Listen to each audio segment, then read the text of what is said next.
There are several questions being raised on the number of casualties inflicted by India during its airstrike in Balakot.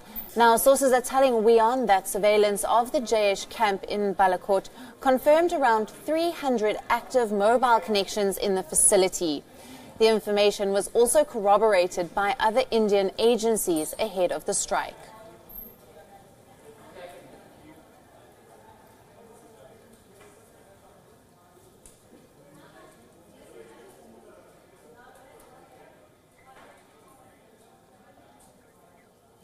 Now, there are several questions being raised on the number of casualties inflicted by India during its airstrike in Balakot. Now, sources are telling Wion that surveillance of the Jaish camp in Balakot confirmed around 300 active mobile phone connections in the facility. The information was also corroborated by other Indian agencies ahead of the strike.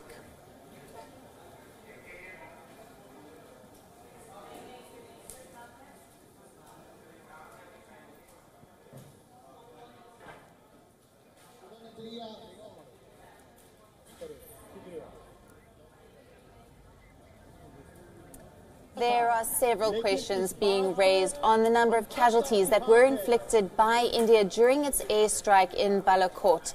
Now, sources are telling Wion that surveillance of the Jaish camp in Balakot confirmed around 300 active mobile connections in the facility. The information was also corroborated by other Indian agencies ahead of the strike.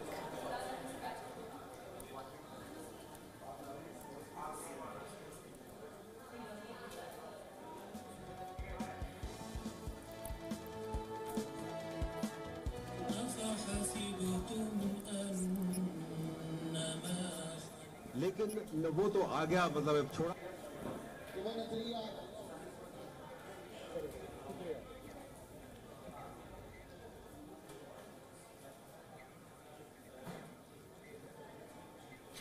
News just coming in, an unidentified flying object from Pakistan has violated Indian airspace in Bikaner, Rajasthan. Okay, for more, let's go to Aisha. She joins us now in the newsroom. Aisha? Thanks, Alison. Yes, as you mentioned, this is, of course, an update that's coming in right now. What we can confirm is that at 11:30 a.m., an unidentified flying object from the Pakistani side violated India's airspace near Bikaner, that is, remember, in the state of Rajasthan. Now, if you permit me, I'll just go through some more details that we have received at this point in time. The violation, as I mentioned, took place near Bikaner. The IAF jets scrambled and fired air-to-air missiles, and the debris landed on the side near Fort Abbas, that is on the Pakistani side.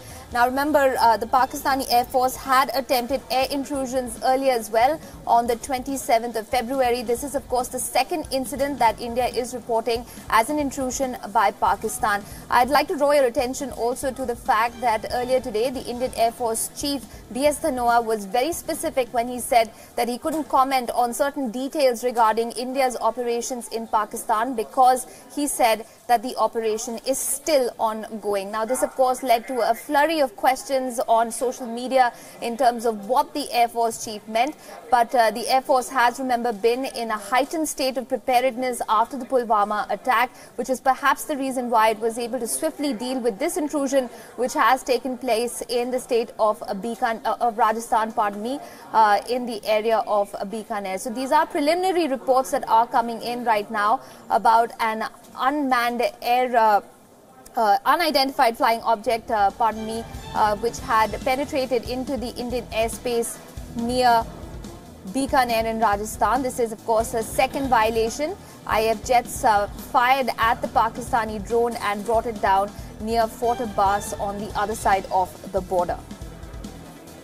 Thank you for that, Aisha. Now, we also have Kartikeya Sharma, our political editor, joining us. Kartikeya, what are your reactions to this latest breaking news? See, I think what is happening is that India is responding very aggressively to even border surveillance. See, it's not as if that the surveillance does not take place or drones are not flown, or it's not as if we don't utilize our deep radars on our border to preen into how the aircrafts are being kept or how they do their sorties, the way they take off, how their exercise cycles are. The difference this time is that we have become even aggressive on the international border. You know, India has a line of control which is with Pakistan, line of actual control which is very, very peaceful, which is with China, but then you have an international border.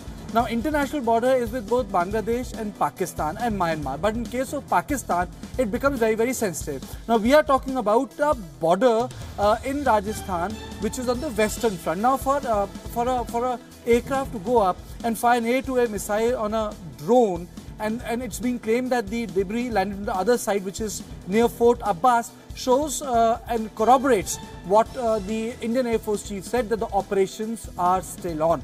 So a lot of people would say that this is a minor incident because, you know, you just got down a drone. It's not a big thing, but we have to understand that the time is different. The reaction time is different. The way we have aggressively used our weaponry to bring down the drone is also very different. In normal time, maybe they would have just watched it, observed it, and then maybe some sort of action would have taken. But for a drone, you know, to push an aircraft into an action just goes on to show that there is a lot of tension on border. I'll give you an example. When Kargil took place and when it ended after roughly 90 days of war, there was an air intrusion which took place in the Kutch border in 1999. Exactly 12 to 13 days later. The plane was Atlantic, provided by Americans for deep surveillance. So by that time, the plane could reposition itself. The India fired air-to-air missiles and the plane was downed. Now 17 Pakistani personnel lost their lives on that plane. So the India in international forum very rightly said, well, you know, it took a very aggressive maneuvering and it was also armed with air-to-air missiles, so we had to put the plane down. So Alison, the issue is that it just goes on to show how tense the engagement on the border has become. It's not limited to LOC now. It is spilling over to international border where certain rules are in play all the time, 24/7.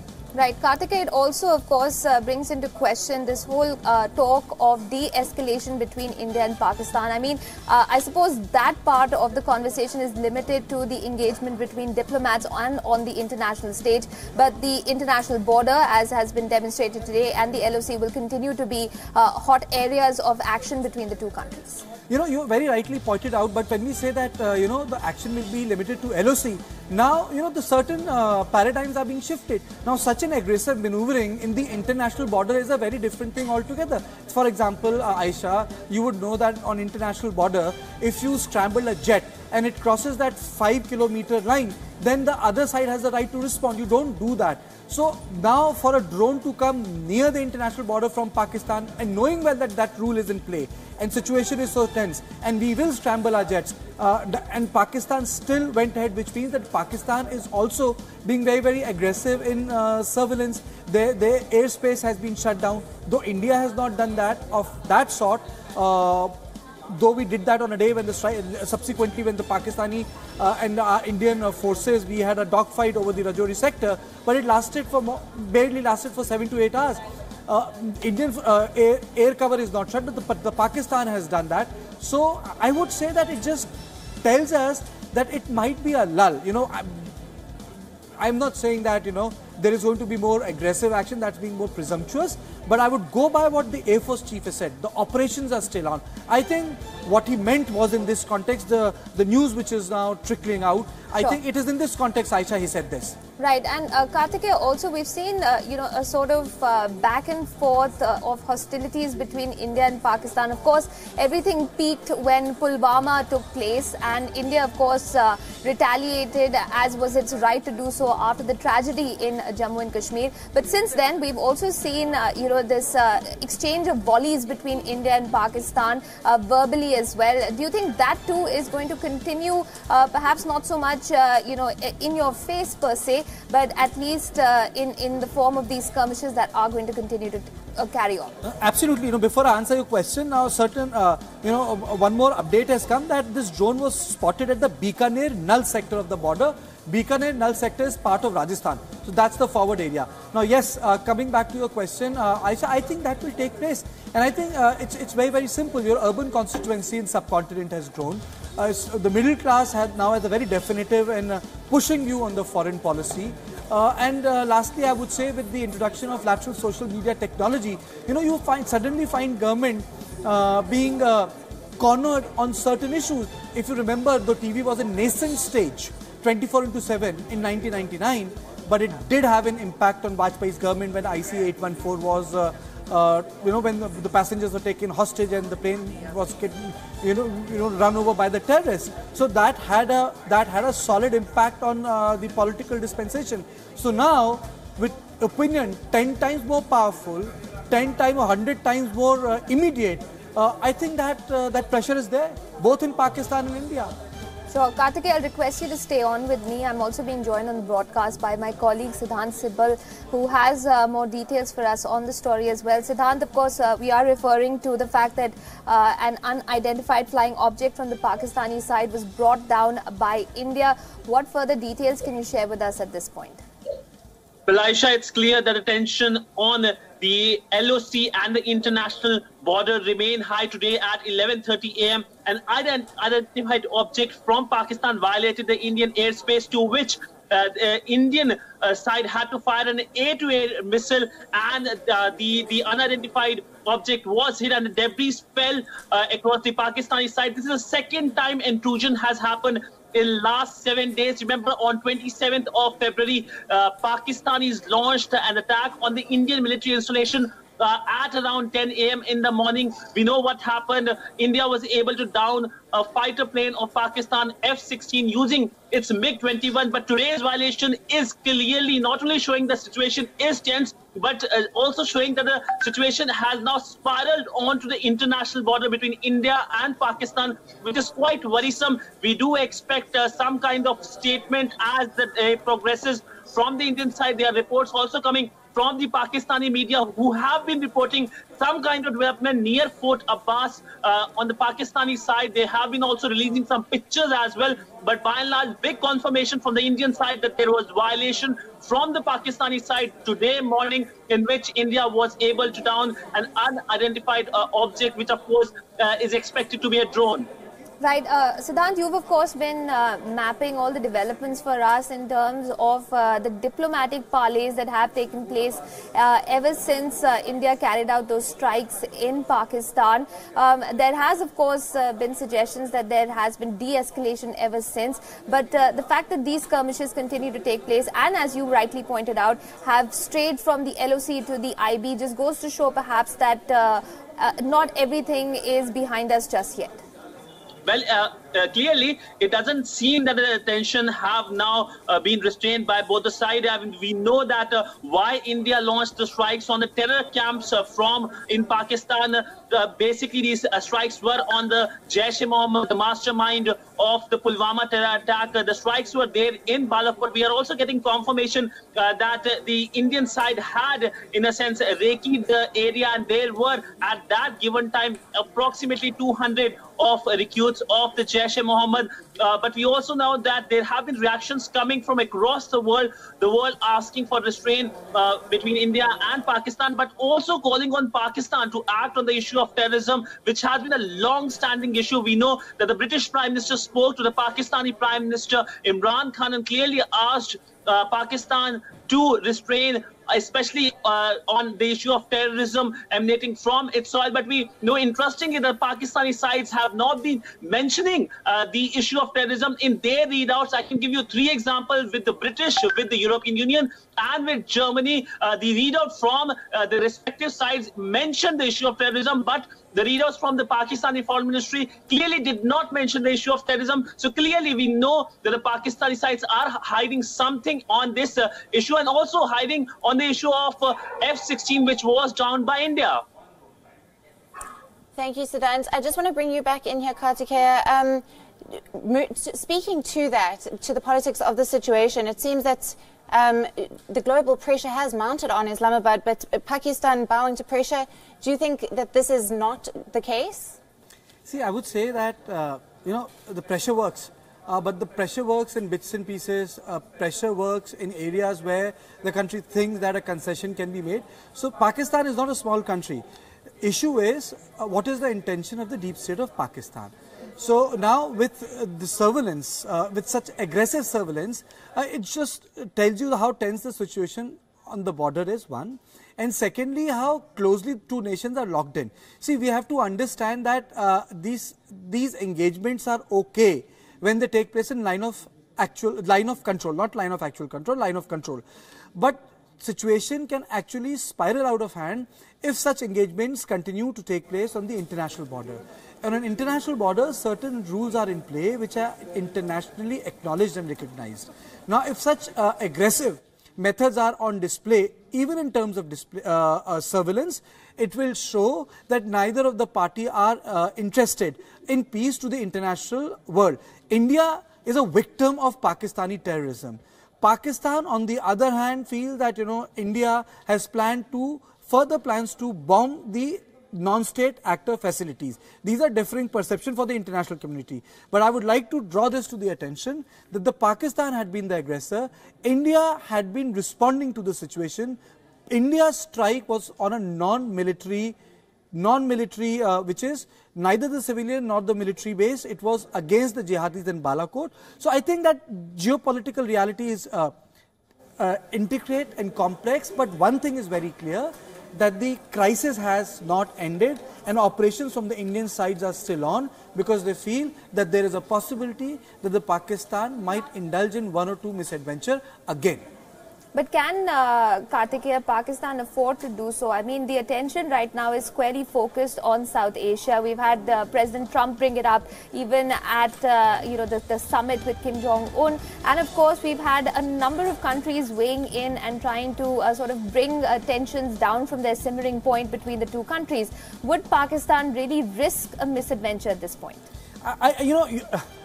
Aisha, it's like this. Pakistan from 1971 onwards, or let me put it this way, we had 3 wars with Pakistan, but 87 was the time when both the states crossed the Rubicon. By 87, Pakistan openly declared they had the bomb, and Rajiv Gandhi government had to rush in and had to assemble the bomb somehow so that there was a deterrence. From 87 onwards, the common sense or the common language of interaction was that, well, we might have our conventional strikes, shallow strikes all across the LAC, but the sanctity will be maintained. We will not use air force, we will not use heavy weaponry. The only time it happened was in 1999 when artillery was used, because Pakistani occupied the high peaks of Kargil. Now, as you asked me, what is happening right now is that both India and Pakistan are locked into an issue on which both cannot take a backward move. India, for one, because it has been attacked by the non-state actors. Pakistanis have a problem because the deep state is so umbilically linked to the non-state actors like Hafiz Saeed, Masood Azhar, that it is very difficult for them to immediately cut them off, because the problem is also the indoctrination of the Pakistani army. Aisha, it is becoming a structural problem for the Pakistani army. For the way our army is very professional, it supports the democratic system, it sustains and nourishes it. Pakistani army, on the other hand, has eaten into the civilian aspects of a democratic system and is sustaining not only the jihadis, but also reverse indoctrination has taken place, which has created really fundamental problems for the state.